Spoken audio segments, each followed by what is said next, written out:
This meeting is being recorded. You guys are all got the heads up that it's being recorded. So Yeah, accept. yeah. So the first thing is this idea of, first of all, let me pin myself. Is this idea of purpose and what exactly we're talking about with purpose? Like, what do we mean by purpose? So I don't know if you'll have thoughts about what their idea of what purpose is. Mhm. So a definition, it usually means the reason for something to exist, or the reason for some task, or your reason for being, is one way we could say it. So it's sort of the rationale. What my soul wants me to do. Yeah, so that's of course not the Webster's dictionary definition, but that is something that's a whole can of worms. Soul, what your soul wants. What soul means, you know what I mean? But I get what you're saying, Maggie, and that's sort of where we usually go, right? So I understand what you're saying. For general purposes, though, our purpose is, the definition of purpose is this idea of what's the reason. So what's the reason behind my behavior? What's the reason behind my choices? What's the reason behind my existence, maybe? Does that make sense in terms of a purpose? The reason for why I'm doing what I'm doing or how I'm showing up? Are we comfortable saying that that's a reasonable definition of purpose? Is our reason for being, our reason for doing, our reason for behavior and choices? Or what's behind it? Is there anybody want to debate that or give a different definition? That could all be dysfunctional, though. Your reason for 100. In fact, I would say, thank you, Maggie. I would say most people's reason or purpose behind what they do and why they do it is absolutely dysfunctional. Yeah. that's why I said what my soul wants is my greater purpose.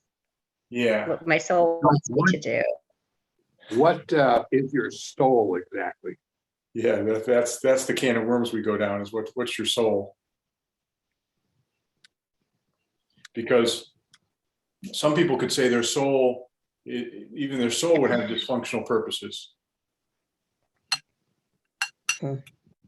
So that's sort of that. That's why that's sort of a can of worms. So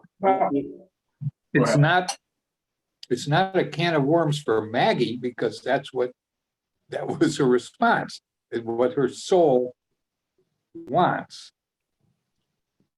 So she certainly must know what constitutes her soul.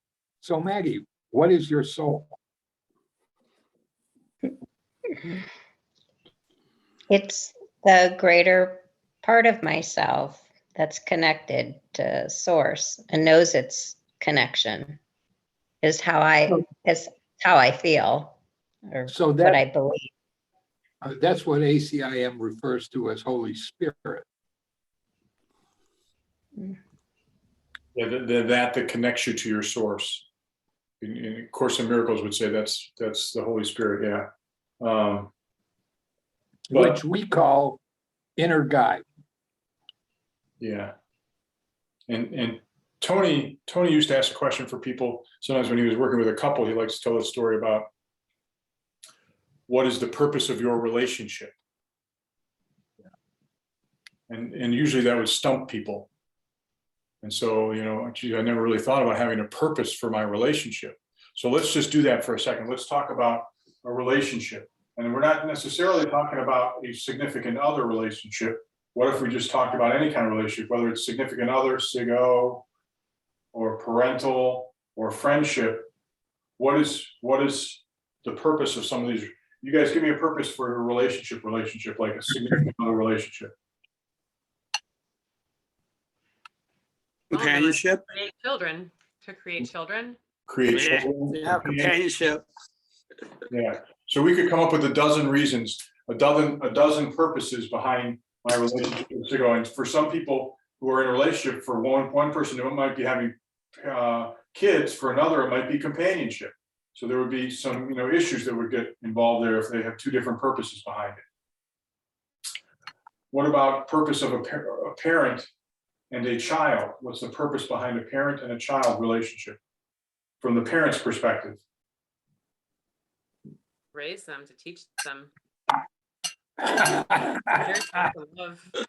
So To the make them parent- little mini-me's. Yeah, so the That's right. parent's purpose is to raise them.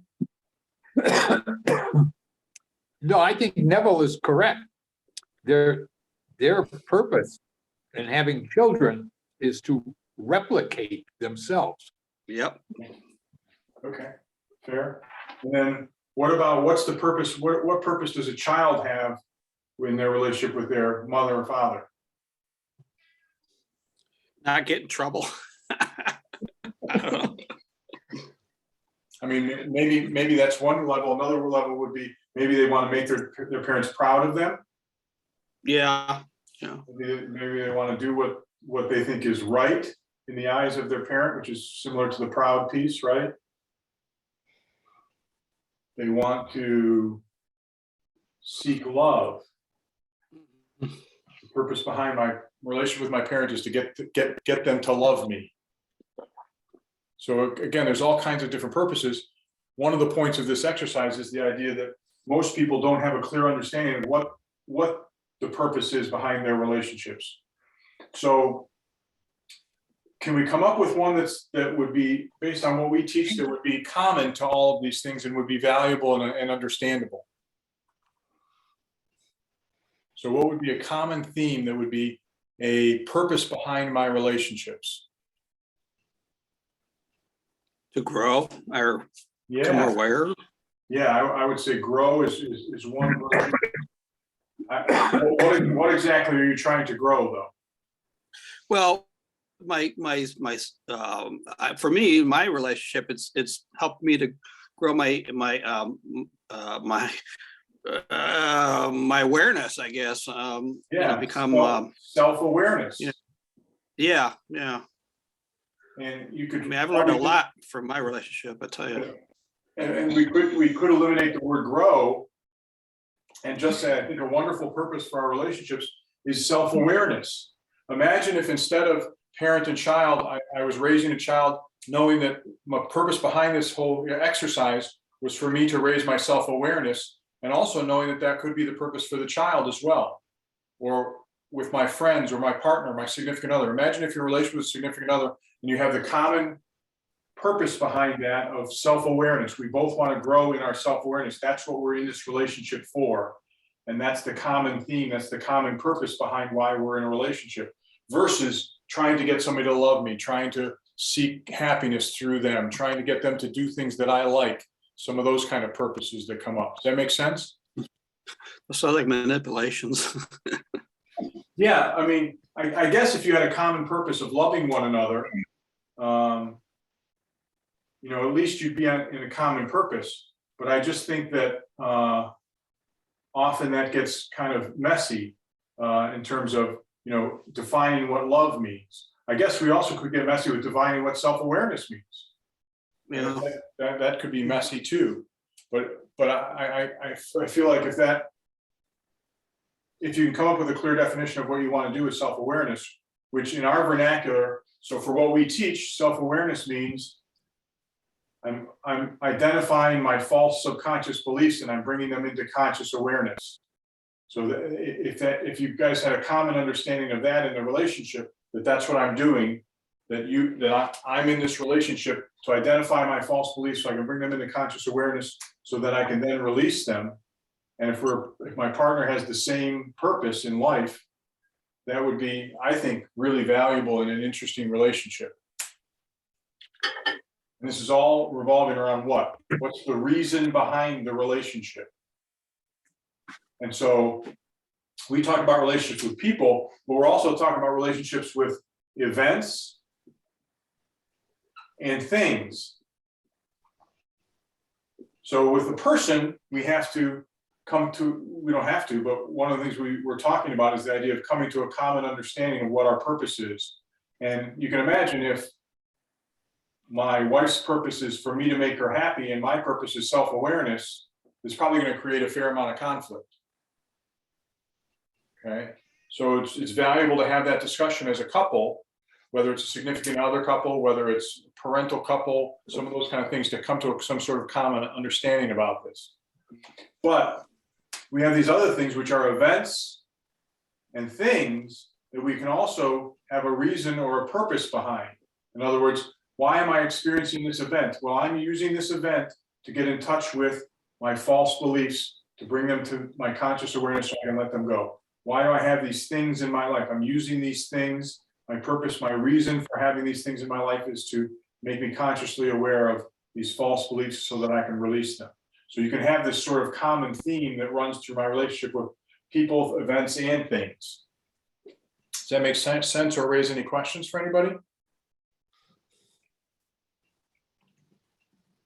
Wow, really? It doesn't, I can't believe that doesn't raise any questions. Speechless. Okay, so again, it's difficult to have like loving myself or loving other people as the purpose, and then you run into these events. What's the purpose of these events and these things in my life?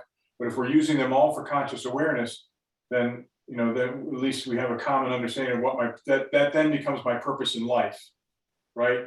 If a self-awareness is what I want to do, then and that's my purpose in life, I can use that with people, I can use it in events, I can use it with things. And it sounds a little impersonal in terms of significant other relationships. But again, if you're doing the work that we're doing and you're earnestly doing it, then this is really what you want anyways. You want the self-awareness, that's what you're looking for. Okay? And if you can get your Well, go ahead. that may be a conscious purpose. Yes. That would have to be a conscious purpose because it is not your subconscious purpose. Correct. We're going to get into subconscious purpose in a minute, but okay, so we're comfortable with some of these ideas around what purpose is and how it affects your relationships with people, events, and things. And so I would say the other part of this, another sort of definition that we could put into this is happiness as your purpose. Because as far as I'm concerned, if you are earnestly and truly working on being more self-aware, happiness will be the byproduct of that.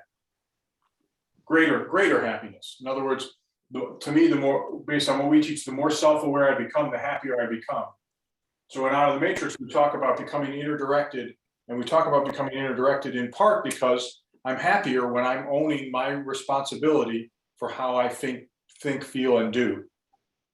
Okay? And so when we come to greater self-awareness, and part of greater self-awareness is I'm responsible for the way I think, the way I feel, what I do, what I say. That's owning that responsibility for those things leads to happiness. Remember, when we do our responsibility ladder, I'm not going to label each of these, but the higher you're up, my experience is the higher I am up on the ladder, the happier I am. So in other words, the more responsibility I'm owning, the happier I am. Does that make sense? So one simplification of this in Out of the Matrix is that we're teaching people to have the purpose of being happy. And one of the things that we haven't talked about recently is happy versus right. Bruce talked about subconscious stuff. And if you ask people consciously, most people will say, oh, absolutely, my purpose in life is to be happy. But if you spend some time talking to most people, most of them are much more interested in being right than being happy. And that's one of the distinctions we draw on the weekend. It's like, do you want to be right or do you want to be happy? And again, most people would say they want to be happy. Most people actually, if you listen to them, they act out wanting to be right. That's much more important to them. Does that make sense? And there's lots of different ways that shows up. We won't get into that for the moment. So that's a little bit about what we're talking about, this idea of purpose. The reason behind my relationships with everything, really. What's the purpose of my being here? And again, going back to what Maggie talked about, her soul, what her soul wants, what our soul wants, what your inner guide wants, what spirit wants, what you genuinely want, I believe, is self-awareness. You want to become more self-aware. And I think that's one of the reasons you're in this program. And I think actually everybody sort of wants that, but they block it with all kinds of subconscious crap that goes on for them. Okay. So then we go to this idea of why. So why is purpose important?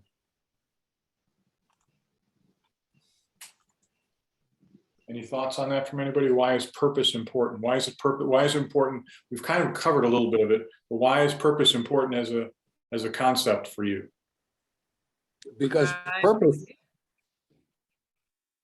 Go ahead. Go ahead, Bruce. well, purpose underpins all of your choices. Yep, it's a good way to put it. Somebody else was going to comment?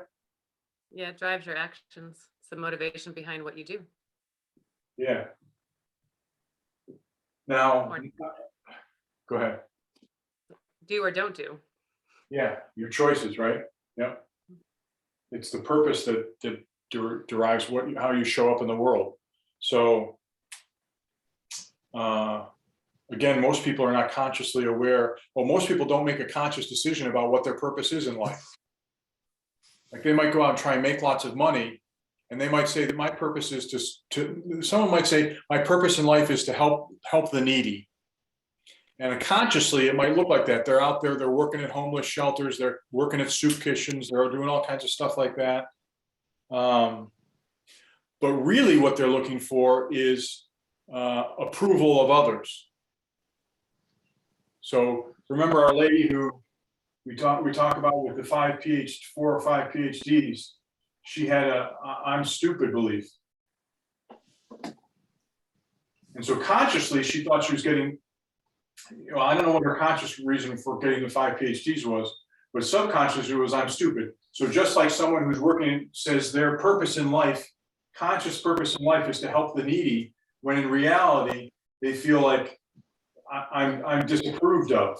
That's their false belief. I'm disapproved or disliked, and they're trying to get people to like them or approve of them. And that's not conscious though. So this is why we dig deeper onto what the beliefs are and what's going on for people. We want to understand, as Bruce said, subconsciously, there's usually stuff driving your conscious decision that you're not aware of. Does that make sense? Is that a reasonable example? Somebody who says they want to help the needy and they work at soup kitchens, but really what they're looking for is approval. Yeah. And we also talk about that. We do that on Friday night when we're talking to people on Friday night. We say, we ask them, well, what do you want more than anything? And they say they want peace of mind, or I'm sorry, they say they want money. And if we dig in on what they really want is money to pay their bills, they don't have anything to worry about. So what they're really looking for is peace of mind. And when you make them walk through that process, they say, oh, yeah, that's right, I am. That's what I'm looking for is peace of mind. Almost 99% of the time that I've done that exercise with people, they say that's right. What I'm really looking for is peace of mind. So that's that split between conscious and subconscious. So this is sort of why purpose is important. I got to understand what my purpose is. Now, I think the primary purpose for most people in life subconsciously is to avoid pain. I think that's almost the primary purpose for most people in this life. And the reason being is this chart that we put up here sometimes, this line of pain. Here's my conscious mind, and here's my subconscious false beliefs. It's not Facebook, that's false beliefs, okay? Subconscious false beliefs.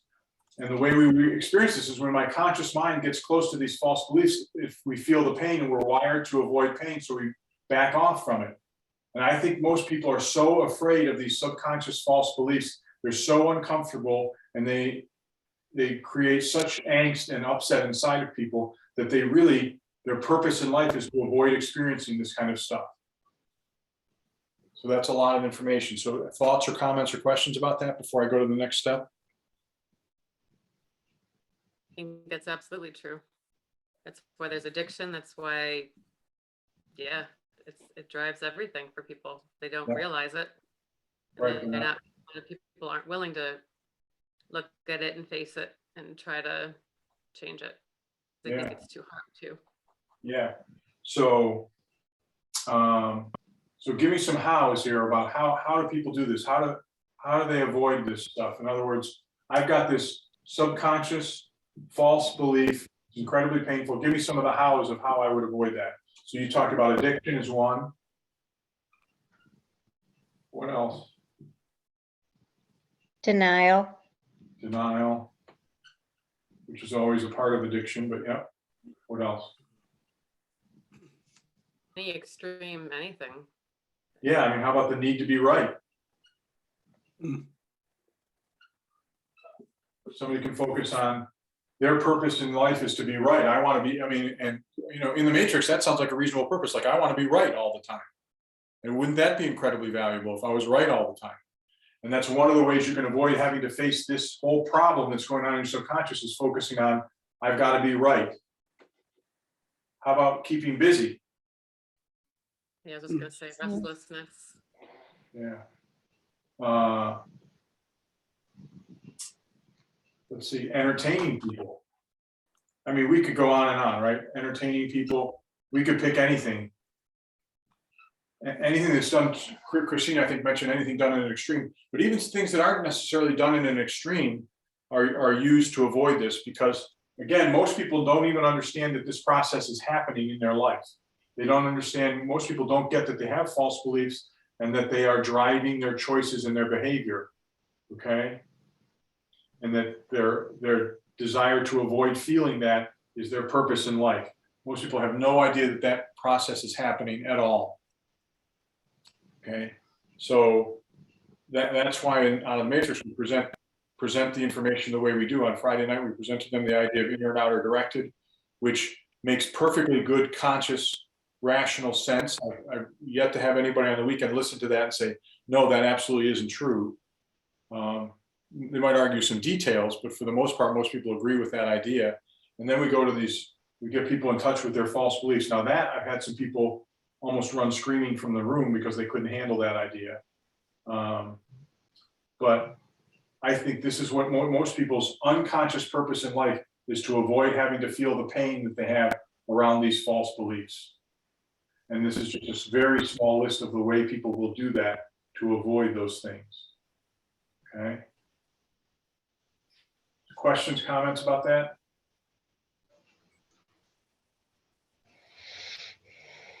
So when you have that going on in your subconscious process, hang on a second, I think somebody's trying to get into the. No, we're good. So when you have that going on as your subconscious purpose in life, this is why it's so important to start to make a conscious purpose.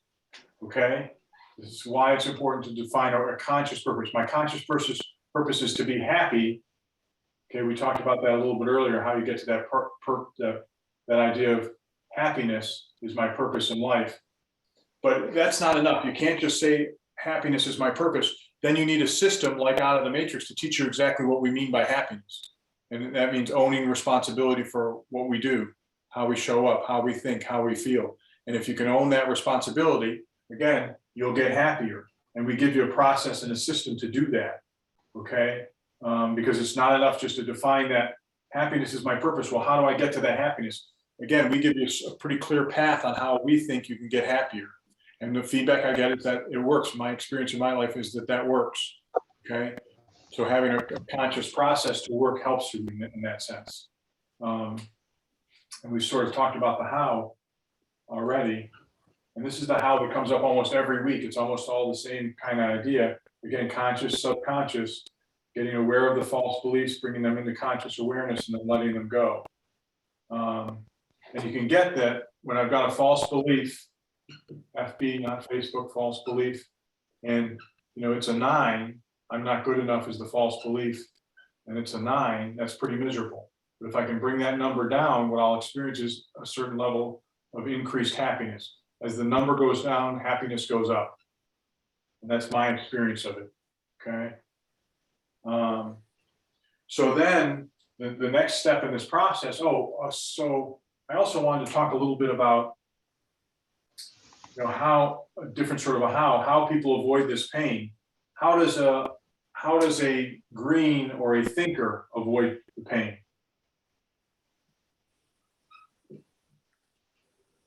Helping?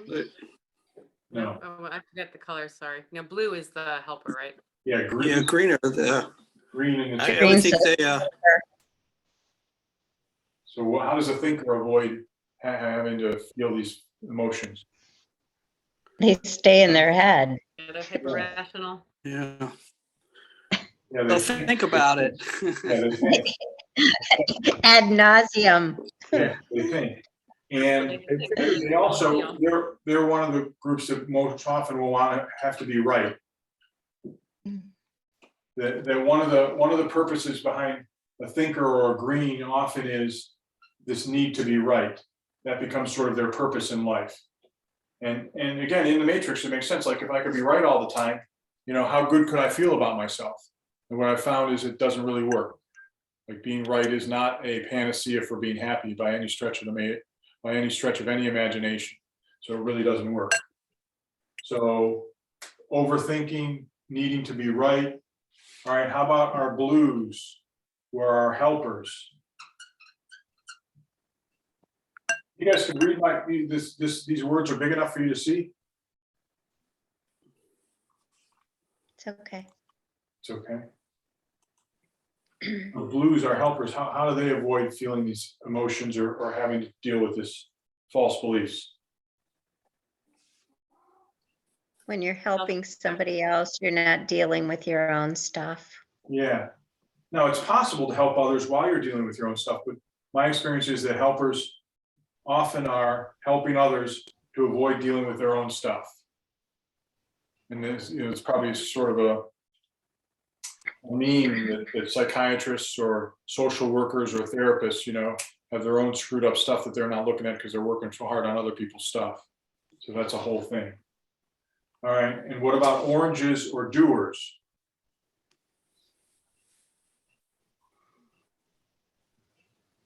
How do they avoid feeling this stuff? It's pretty much in the name. They keep busy. Yeah, by doing. They keep themselves very busy. Lots of projects, lots of stuff going on, lots of relationships, just very active, always doing something. And again, from an in the matrix perspective, keeping busy and doing stuff and accomplishing things and doing things looks very productive and it's going to help me feel better about myself. But my experience is there's all kinds of people out there with very productive lives and they don't feel good about themselves. That doesn't seem to work as an answer. Okay. All right, and how about our goals or our, what's the definition for, what's the alternative for goals? The planners.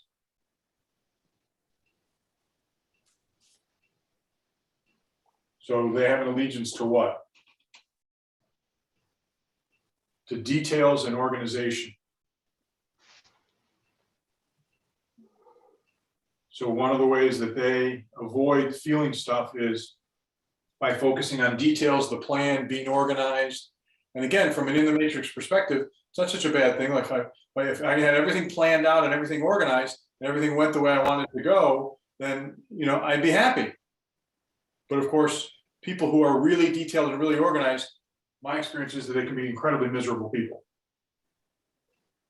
Just like doing, helper, and thinking are also same stuff is going on, that it's not a panacea. Now, I'm going to say this, I'm not sure it's true. My experience is those folks who have the purpose of self-awareness do tend to get happier over time. Whereas when your purpose is being right or helping others or doing lots of stuff or making sure the details are all right, I don't find that over time, those purposes lead to greater happiness. But I do find that a genuine, earnest purpose of self-awareness leads to greater happiness. And I say genuine and earnest because some people can fake it. Some people can, you know, act like they're doing self-awareness and they're really not.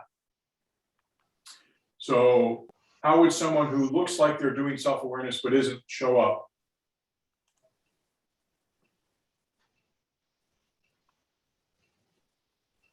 So someone declares that self-awareness is their thing, and that's what they're doing, and that's what they want to do in life. That's their purpose.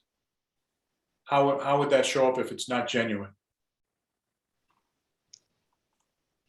no change in their behavior. Yeah, they wouldn't be, their being wouldn't shift. And my experience of this would be that it would be, they would get the intellectual knowledge of the information, but they would not implement it in their lives. In other words, they would understand out of the matrix, and I've had lots of students, not lots, I've had a few students who've done this, where they've understood the information intellectually very well, but then they don't apply it emotionally into their life. They don't look at stuff and understand things in that way. Well, they might have some understanding, but they don't go through the emotional piece. And so again, they're not going through that line of pain that we put up on the board. They don't really want to experience that. In fact, they're using their intellect to avoid having to do this. If I just understand it all well enough, then I won't have to feel the pain. But don't forget that these archetypes and righteous purposes can coexist. Explain that more, Bruce. So someone that purports to have a purpose of, helping others, any righteous purpose is still a green or an orange or a gold or a blue. So they still have that going on as well. Yes, yes. So whether it's doing, thinking, helping, yes. Yes, there's all kinds of righteous purposes out there. I thought you were going to say that that you can have a righteous purpose and still be working towards self-awareness. Well, Yeah. I mean, if you have a righteous purpose, you are working towards self-awareness. I'm not talking about a self-righteous or a righteous looking purpose. Oh, I'm okay. talking about a genuinely righteous purpose. Gotcha. I thought you were talking about self. My purpose is helping other people. Yes. That's very righteous.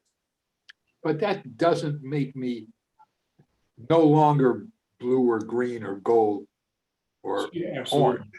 Yeah, that's right. So you can be blue or green or gold or orange or any of those colors, and you can still work towards self-awareness.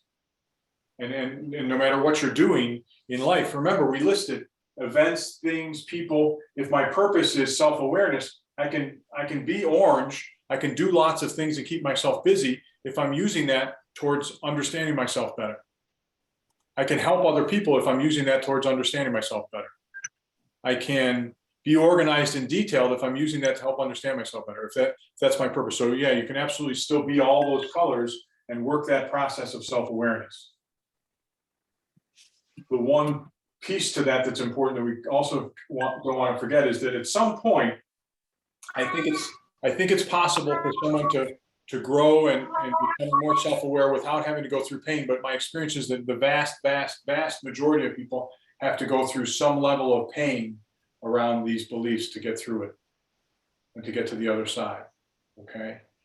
And the other experience I've had is a lot of people do enough work to abate this pain a little bit or to a level where they're more comfortable, then they stop. So lots of people, and there's not that there's anything wrong with this. I'm just my experience is that most people at some point, again, abate or relieve the pain enough and, oh, I've done enough now, I'm going to stop. So their pain and their false belief was at a 9, and they bring it down to a 5.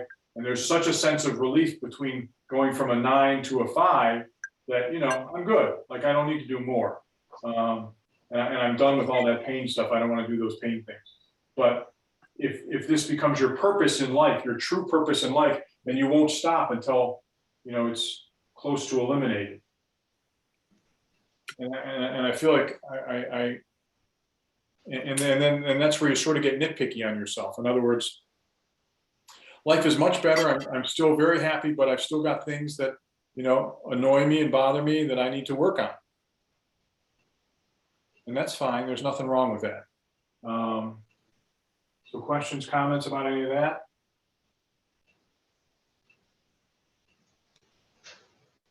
So we sort of did the what, which is the reason behind why I show up in the world, why I have relationships, what I'm doing with everything. The why is it important to define my purpose? because most people's purpose is unconscious and they're not aware of it. And until I make a conscious choice about it, that unconscious purpose is going to keep running my life. And how is that showing up? With my desire to avoid this subconscious false belief by avoiding the pain that I feel about it.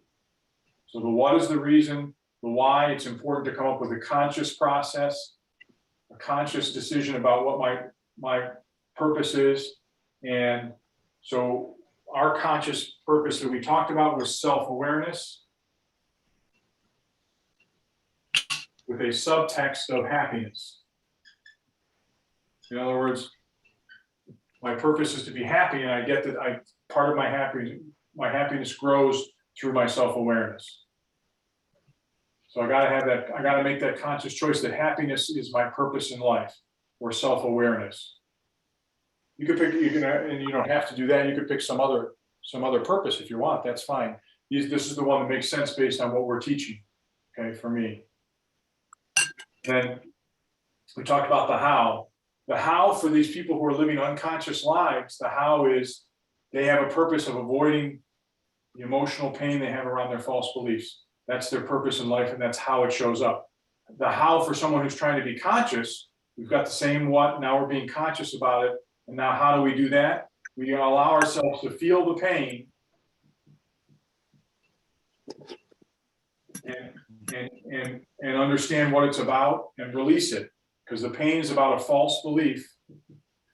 False is operative here. It's a false belief. It's not true. And the only way you can recognize that it's false is by letting it become conscious. And the only way you can become conscious is by experiencing it. And the only way you're going to experience it is to feel the pain.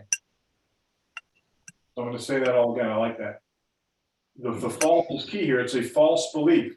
And the only way you're going to get in touch with the idea that it's false is to make it conscious. And the only way you're going to make it conscious is to feel the pain by getting to the other side of it. Feel the pain that you have associated with it so you can let it go. You've heard the idea of leaning into the sharp edges of life. That's this idea that I lean into that false belief so that I can experience the pain. And I think most people are afraid that they're literally going to die if they experience this fully. And so what we're saying is experience it, get into it, realize that you're going to survive it, and that it's actually false. And since it's false, it has no reality. And when it has no reality, then I can let it go. So you're going to end up having to feel some of the pain, and that's the piece that we avoid. Okay? So the how here for conscious people is to feel the pain. The how for unconscious people is to avoid the pain.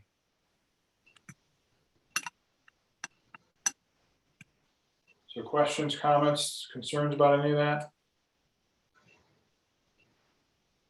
I would agree that people think it's gonna kill them, that they can't handle it and it's gonna be way too much. You're agreeing with that? And then I think that that's why they stop. Yes, that's why they stop the process, yeah. And that's why most people never pursue it at all. And in fact, sometimes life has to get painful enough that people make the choice to look into things. Unfortunately, pain sometimes drives people's choice to make a different decision or live differently. My experience is that people who sort of live an average life are the most unconscious. In other words, they don't have too much terrible pain that they have to do anything about it. So they just sort of coast.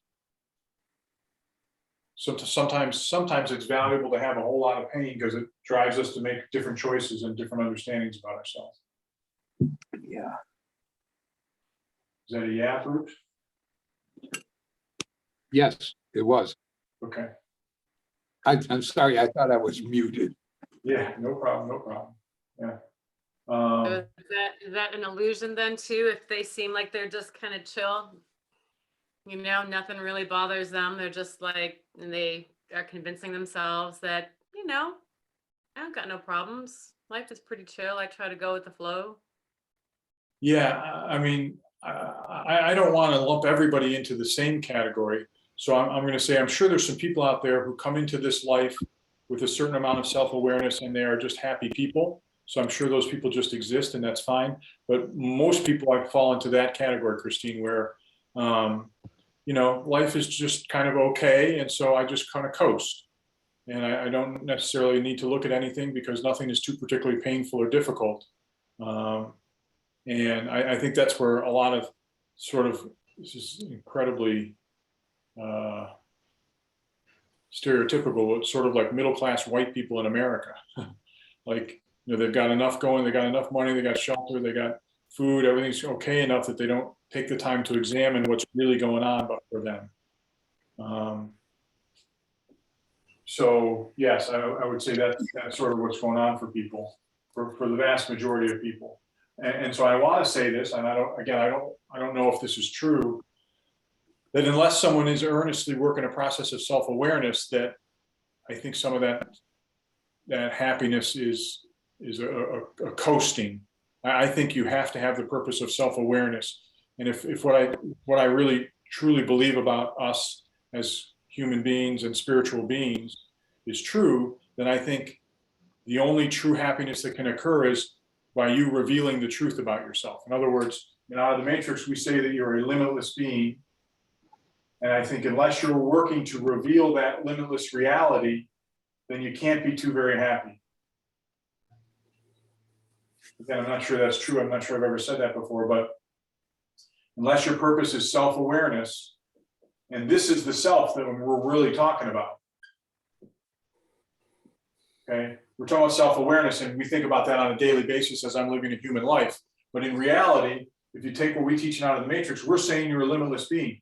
And the limits we place on ourselves are the false beliefs.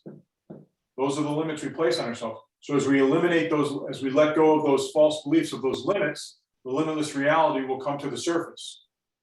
So that's the real self-awareness that we're working on. And I think that unless people are earnestly working that process, the happiness is going to be very limited in scope, and have some level of lack of reality to it.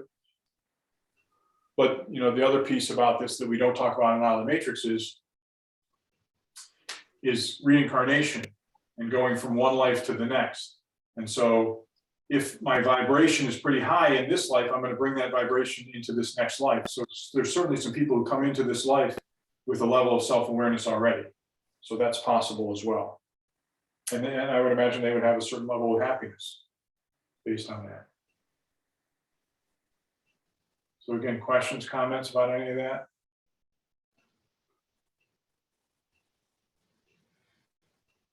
So again, it's just really important that we have a conscious, defined purpose for ourselves.